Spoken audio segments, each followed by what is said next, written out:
Good morning, grab your cup. As a transformational health and whole life coach, I work with women on how to break patterns of anxiety and overwhelm, feeling stressed all the time, maybe patterns in their relationships. They keep finding relationships that are toxic for them, or they're working too hard and people pleasing. Maybe it's in their body, their health. They have chronic health issues that they can't seem to turn around and are stuck on relying on prescriptions and medications rather than how they can get their body to function at its best.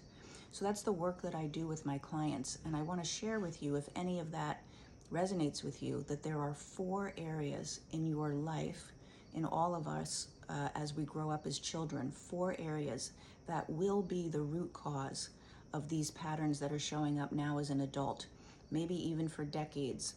But the place where they got started is in one of these 4 or more than one of these 4 areas. So let me go through them quickly if I can. The first one is in feeling safe. A child must have a sense of safety, not only physical safety, like we have a roof over our head, we have food to eat, there's enough money for us to live life, physical safety in their own person, that my body is safe from the people around me. And it's safe for me to express my emotions. It's safe for me to cry. It's safe for me to be angry.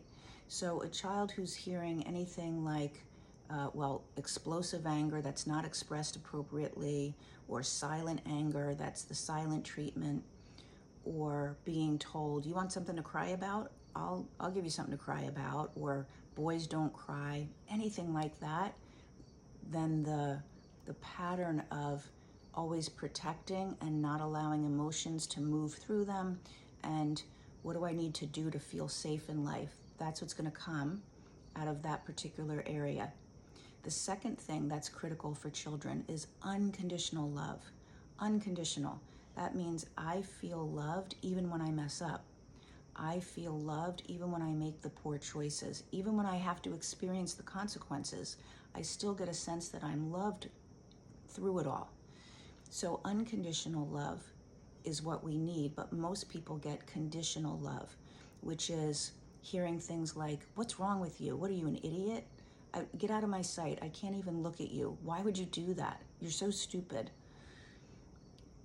And if you didn't hear things like that, you could have experienced conditional love, the silent treatment when you messed up, having the consequences instilled on you with a lot of judgment. And that leads to an internal judgmental critical voice in our own heads, so that we're constantly feeling like we're not good enough. We're constantly judging ourselves and criticizing. And we also put ourselves in relationships that are very conditional, that are based on what do we give and get from each other, instead of there's a love there that will be there regardless of what we're giving and getting. So that is, another root cause as to why these patterns show up. The third thing is significance or importance.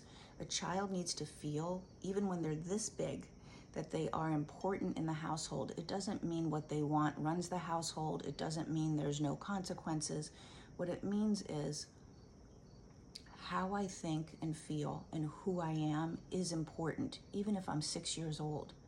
So that sense of significance and importance, I'm heard when I have something to say. People will listen. They may tell me no, and here's why, but they'll listen. That's very critical. Otherwise, a sense of not being important.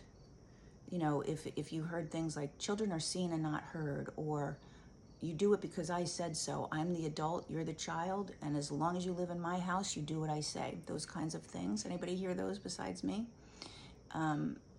When you hear those things, then you grow up thinking, what do I need to do to be important to you? How do I keep working hard enough to show that I am significant and that I matter? Or I'm so used to feeling like I don't matter that I'll stay in these relationships where my needs are not being met. And then I'm frustrated and upset and exhausted and sad about all of that, right? So those are the 3 things. Here's the fourth. The fourth one is autonomy, a sense of I can do my life. So if I'm being nurtured well all the way through, and I see parents that are handling life well, and then I'm modeling that, now I'll have a sense that I can do life well, which means I trust in myself, I trust in my decisions. I have a sense of I can figure this out. It may not always work out, it may not always be the right decision, but I'll be okay either way. When we are given the opportunities to make our own decisions and to develop our own autonomy and to trust ourselves, that will shift a lot in how we show up the rest of our life.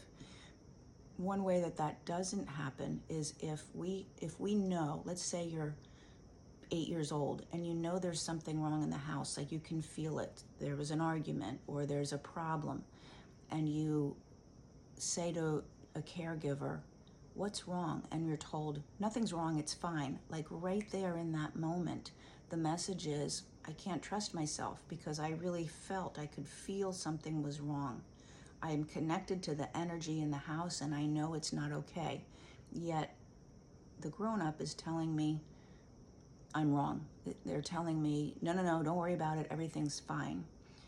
So right there, that's an easy example of now I'm learning to not trust myself. I'm learning to not check in with my own internal navigation system. And when that happens often enough, I actually forget I even have an internal system, and I'm always questioning myself, and I'm always